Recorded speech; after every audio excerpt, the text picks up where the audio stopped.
19 кандидатов выдвинулось на выборы президента РФ по данным на 29 декабря 2017 года. Об этом сообщается в документах на сайте Центральной избирательной комиссии ЦИК. 4 из них было отказано в регистрации, и таким образом в настоящее время остается 15 кандидатов. Владимир Путин, Екатерина Гордон, Сираждин Рамазанов, Наталья Лисицына, Эльвира Гурбаш, Сергей Бабурин, Владимир Жириновский, Ксения Собчак, Максим Сурайкин, Борис Титов, Григорий Явлинский, Антон Баков, Станислав Полищук, Роман Худяков и Александр Чухлебов. Между тем, сегодня в республике стартовал сбор подписей за выдвижение Владимира Путина кандидатом на пост президента России. Специальные стойки появились в торговых центрах Сыктывкара и Ухты. Напомним, связано это с самовыдвижением действующего главы государства. Многие другие кандидаты, которые идут на выборы от парламентских партий, от сбора подписей освобождены. Александра Головина расскажет подробности.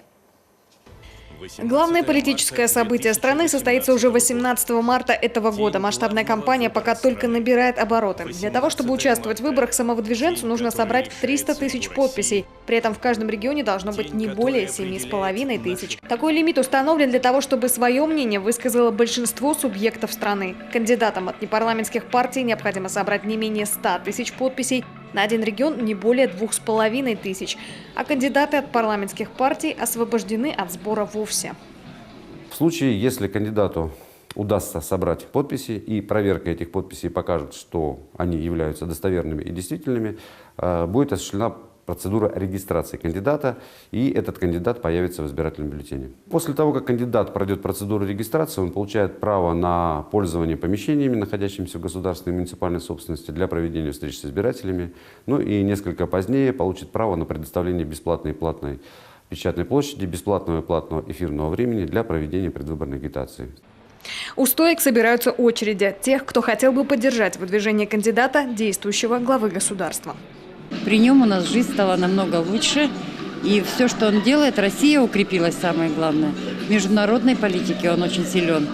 И с ним все считаются в мире. Два слова: я люблю своего президента. Поэтому и ставлю подписи. Мне нравится он как человек, и он болеет за Россию. Подписаться в поддержку может любой совершеннолетний гражданин, имеющий прописку в Республике Коми. Уже сегодня к нам пришли люди и оставили свою подпись в поддержку кандидатуры Владимира Владимировича Путина. Любой совершеннолетний житель Республики Коми, имеющий при себе паспорт, может оставить свою подпись в поддержку Владимира Путина.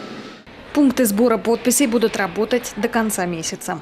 Александра Головина, Иван Богомолов, телеканал Юрган, Сыктывкар.